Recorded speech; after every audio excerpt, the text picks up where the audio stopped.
자, 그 다음에는 이런 서류를 어떻게 그럼 취급할 거니, 다룰 거니, 이렇게 얘기를 한 거죠. 그렇죠? 그럼 이 심사 기준과 관련해서 우리가 쓸 수 있는 포커스는 여러 가지가 있는데 그 중에 첫 번째, 자, 신용장이기 때문에 신용장 조건에 일치하는지에 대해서 심사를 해야 된다. 그렇죠? 그래서 그 일치하는 제시에 대해서 UCP 602조에 나와 있는 세 가지 기준. 그래서 신용장의 제조건, 적용 가능한 UCP 600상의 규정, 그 다음에 국제표준은행 관행에 따른 제시. 이렇게 일치하면 신용장 거래소는 돈을 준다더라, 이렇게 얘기를 하는 거예요. 그렇죠? 그럼 여기에 해당하는지 서류를 심사를 해야 될 거예요. 그렇죠? 서류를 심사를 해야 될 거예요. 어떤 기준을 가지고 어떤 원칙을 가지고 심사를 할 거냐. 이제 요 얘기를 할 때 우리는 이제 어떤 부분들을 쓸 수 있다 그랬어요.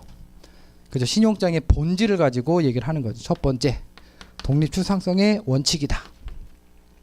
그리고 엄밀일치 원칙이다. 그리고 상당일치 원칙이다. 물론 여기에 서류거래 원칙도 가도 됩니다. 그죠? 이러한 원칙에 의거해서 서류를 심사해야 된다. 그러니까 서류를 심사해야 된다. 기준은 이렇게 갈 수 있다. 그렇죠. 이제 그 얘기를 하면서 엄밀일치 원칙에 대한 논거 잘 살펴라. 그래서 우리는 2조하고 18조 같은 거 가지고 쓰시면 된다. 이렇게 얘기를 했고,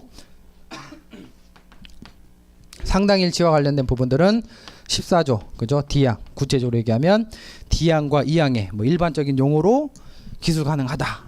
그러니까 상충만 되지 않으면 뭐 된다. 그죠? 그런 내용들을 가져갈 수 있고, 여기에 이제 또 하나의 큰 틀이 뭐라 그랬냐면 ISBP의 활용. 그러니까 문서화된, 그죠? 버전으로 따지면 현행 버전인 745 버전. 요걸 가지고 할 수 있다 그랬어요. 그죠? 이러한 원칙에 의해서 심사를 하는데, 그에 대한 이제 구체적인 규정으로서 우리가 UCP를 활용한다면 이렇게 해서 이제 더 익숙한 14조에 따라서 구체적인 기준이 쭉 제시가 된다 이거죠. 그러니까 UCP 600에 의하면,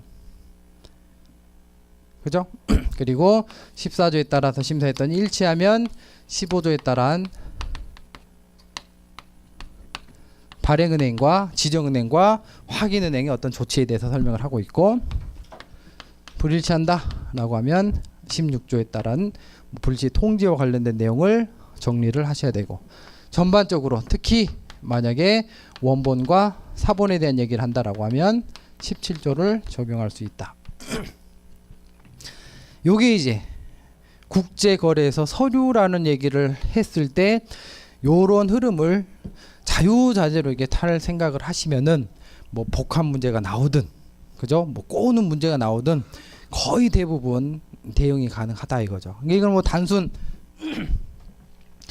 암기 개념이 아니라 뼈대를 가지고 이해를 해야만 여기서 약간의 변형을 한다 하더라도 이 뼈대는 사실 흔들리지 않거든요. 그렇죠? 그래서 그런 부분들을 정리를 하실 필요가 있다 말씀을 드렸습니다. 자, 그 얘기를 하면서 이제 특정 논문에는 이런 표현을 했었죠. 그래서 이 규범에서는 서류와 관련해서 의무 중심으로 설명을 하고 있고, 신용장과 관련해 가지고는 이 내용에서 서류 심사에 대한 기준을 중심으로 설명을 하고 있다. 됐죠? 자, 그래서 이런 식으로 국제 거래라고 하는 부분들로부터 시작을 해 가지고 서류라고 하는 부분들을 어떻게 끌어내는지, 그리고 그 서류와 관련된 내용 역시 규범과, 즉 인코텀즈 CISG와 UCP를 어떻게 끌어내서 활용을 하는지, 여기 이제 이 그림만 그려놓으면 이제 여러분들이 해야 될 몫은 이런 규정들에 대한 완성도를 높여서 답안에 쓸 일이 있을 때 정확하게 쓰는 것들이 이제 여러분들이 해야 될 일인 거예요. 그죠? 뼈대를 잡는 것들은 저와 같이 고민을 하고 논문을 보면서 그 흐름을 확인하고, 그죠? 그거를 명확하게 이해를 하시고 남은 시간 동안에는 이런 부분들을 이제 규정 중심으로 최대한 완벽하게 외워 나가야 된다. 근데 이런 그림을 그리지 않고 암기만 하게 되면 뭐 쉽게 말하면 17조 쓰세요라고 하면 잘 쓰겠지만, 다른 부분에서 17조를 활용을 해야 되는 문제가 나온다라고 하면 요거를 능동적으로 못 뽑아내면 배점이 안 나오는 거죠. 그죠? 그래서 그런 관심을 가지시면 되는 거고, 자, 207페이지는 이제 이런 설명을 해 놓으면 좀 더 수월하게 접근할 수가 있겠죠. 파트 1 하면 이제 선적 서류 이제 요 얘기를 하는 거죠. 어떠한 서류를 심사를 해야 되느냐. 그래서 첫 번째 상업송장입니다. 상업송장.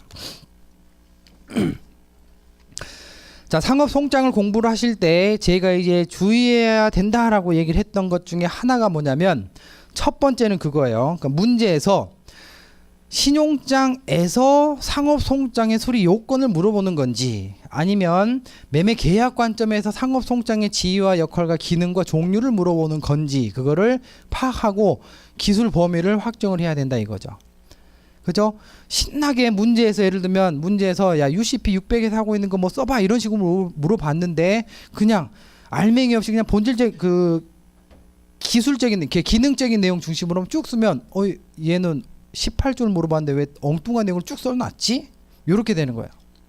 역으로 물어보면 전체 어떤 매매계약 관점에서 그러니까 거래 관점에서 상업송장이 어떠하냐 이걸 물어보면 야 신용장 거래 말고 상업송장이 어떻게 매매계약에서 다뤄지는지를 써봐. 그걸 물어보면 그걸 써야 된다 이거죠.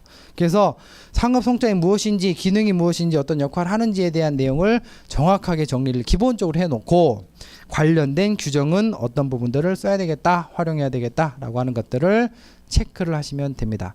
여기 이제 플러스 그거 하나 쓰겠습니다. 상업송장 얘기를 하면 뭘 하나 더 쓸 수 있어요. 국제규범에서 인커텀즈에서 그죠? A1항에 매도인의 일반적 의무에서 이제 송장이라고 하는 표현을 쓰고 있잖아요. 그죠? 거기서 얘기하는 상업송장이 요거를 얘기를 한다. 그래서 규범으로 얘기를 하면은 인커텀즈 A1 그 다음에 UCP 600에서의 18조의 활용 자 요거를 생각을 하시면 되겠습니다.